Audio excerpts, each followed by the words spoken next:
Bike अथवा स्कुटीको trial दिन जाने सोच गर्दै हुनुहुन्छ र नयाँ नियम अनुसार चाहिँ के कस्तो गल्ती गर्यो भने चाहिँ हामी ट्रायलमा फेल भइन्छौँ त भन्ने जानकारी छैन भने चाहिँ यो भिडियो हजुरहरूको लागि।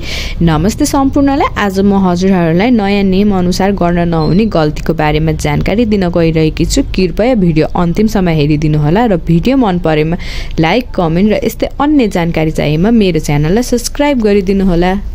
सुरुमा छ घुमौरो 8। घुमौरो 8 मा चाहिँ फेल हुने अवस्था चाहिँ यस प्रकार छ।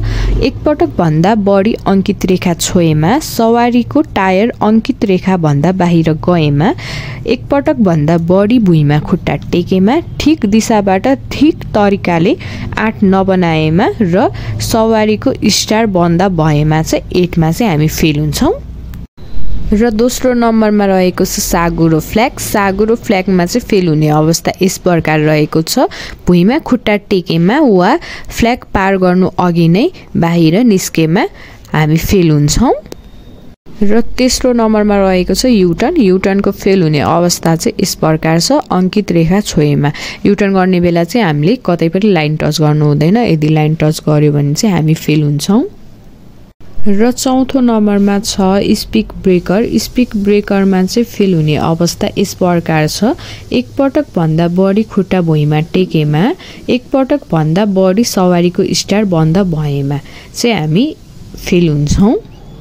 र पाँचौं नम्बरमा रहेको छ उकालो। उकालोको फेल हुने अवस्था चाहिँ यस प्रकार छ। टोकिएको रेखा नागी सवारी रोकेमा वा नरोकी अघि बढेमा, रोकिएको अवस्थाबाट सवारी अगाडि बढाउँदा पछाडिको टायर 6 इन्ची भन्दा पछाडि सरेमा पनि हामी फेल हुन्छौं। र अर्को रहेको छ ओह्रालो। ओह्रालोमा फेल हुने अवस्था चाहिँ यस प्रकार रहेको छ। ओह्रालो झर्दा टोकिएको रेखा नागी सवारी रोकेमा वा नरोकी अगाडि बढेमा, एकपटक भन्दा बढी सवारीको स्टार बन्द भएमा हामी फेल हुन्छौं। यो चाहिँ मैले फेल हुने अवस्थाको बारेमा जानकारी दिएकी हुँ। यो मिस्टेक चाहिँ हजुरहरूले ट्रायल दिन जाने बेला नगर्नु होला। हस्त, धन्यवाद।